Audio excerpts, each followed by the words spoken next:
அன்பு நண்பர்களே, நாளைய நிஃப்டி ட்ரேடிங்கை பற்றி பார்ப்போம். இன்று மார்க்கெட் 23,600 உள்ளது. நான் கூறியது 23,800 வரை போகும் என்று கூறியிருந்தேன். அதிலிருந்து 200 பாயிண்ட் கீழே சென்று முடிவடைந்துள்ளது. ஆகவே நாளை 23,800 வரை மார்க்கெட் வரும் நண்பர்களே. அதற்கு பின்பு சப்போர்ட் மற்றும் ரெசிஸ்டன்ஸை வைத்து நீங்கள் ட்ரேட் எடுக்கலாம்.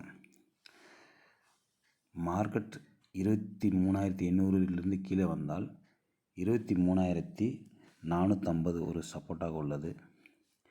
அதிலிருந்து மார்க்கெட் ரிக்கவர் ஆகலாம். 23,450 கிராஸ் செய்து கீழே வந்தால் 24,250 வரை மார்க்கெட் போவதற்கான சான்ஸ் உள்ளது நண்பர்களே.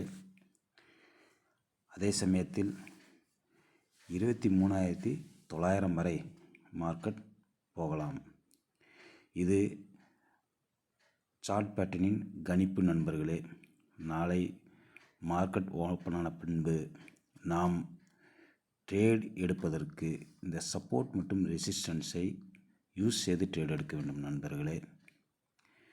சப்போர்ட்டை அது உடைத்து கொண்டு கீழே சென்றால் சப்போர்ட் இருக்கும் இடத்தில் ஸ்டாப் லாஸ் வைத்து நாம் ட்ரேட் எடுக்கலாம். அதே சமயத்தில் ரெசிஸ்டன்ஸை கிராஸ் செய்துவிட்டால் ரெசிஸ்டன்ஸை சப்போர்ட்டாக வைத்து நாம் ட்ரேட் எடுக்கலாம். இதை பற்றி நான் அடுத்த வீடியோவில் கூறுகிறேன். நாளை 10 மணி அளவில் மார்க்கெட் மூவ்மெண்ட்டை பற்றியும் வீடியோ போடுகிறேன். நீங்கள் எந்த சமயத்தில் ட்ரேட் எடுப்பது மற்றும் ஸ்டாப் லாஸ் பற்றி நீங்கள் தான் முடிவெடுக்க வேண்டும் நண்பர்களே. நீங்கள் எதை பற்றி அறிய விரும்புகிறீர்களோ என்பதை அதை கமெண்ட் செக்ஷனில் கூறவும். நான் போடும் வீடியோக்கள் அனைத்தும் உங்களுக்கு பயனுள்ளதாக இருக்கும் என்று நினைக்கிறேன். அதை பற்றியும் நீங்கள் கமெண்டில் கூறவும். நன்றி நண்பர்களே.